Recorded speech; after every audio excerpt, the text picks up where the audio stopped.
In this video, I'm going to show you how to select specific colors and how to create selections from that, and then how you can use that to alter the color.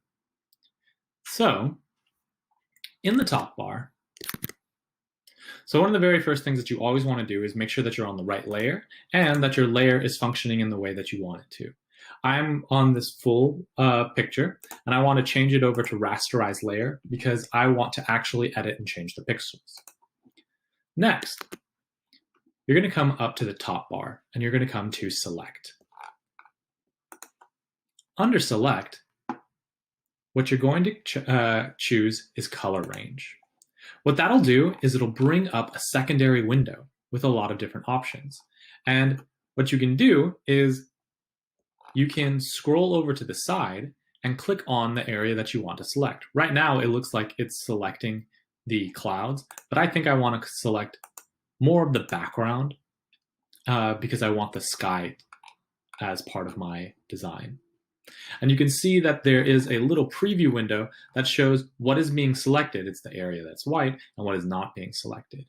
I can also change the fuzziness, which is how much of the range that I'm going to choose. And I want lots of the sky. I want lots of the blue in this area. There's a variety of different ways. We can choose it by specific colors, as well as highlights, midtones, shadows, or even skin colors.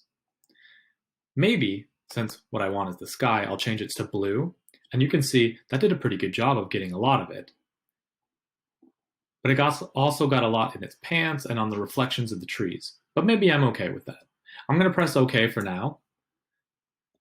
And we'll zoom out and appreciate what our selection looks like.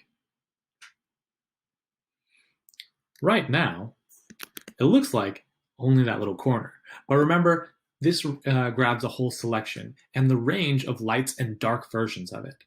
So now that I have this selection, I'm going to come up to Image and Adjustments, and I'm going to make some changes.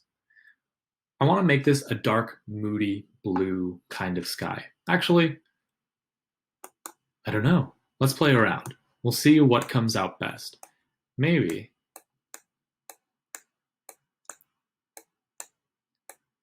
we'll give it kind of a orange feel. I'm going to up the saturation so it has more of that color. I'm going to darken it just a little bit more. So now it's more apocalyptic.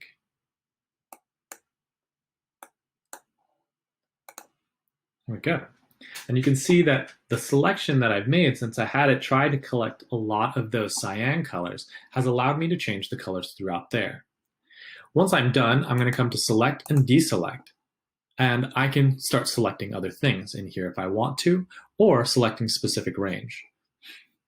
I think I want to change the whiteness of the sky again, so let's try this once more. I'm going to come to Select, select a color range. This time I think I want the sky, so I'm going to go to Sample Colors. Looks like I'm pretty happy with that, but let's bring it down just a little bit so it's not stealing everything. Press OK.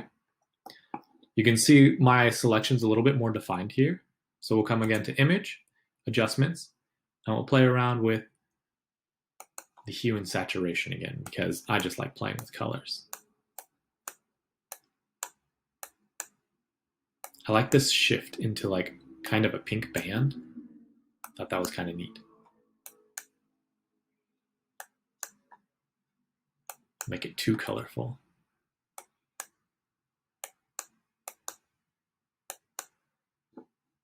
I'll press OK. Then I can come up to Select and Deselect, or Command D if you want to learn the hotkeys. And that does a pretty good job. Notice though, when I look over, there's this strange pixelization that's happening.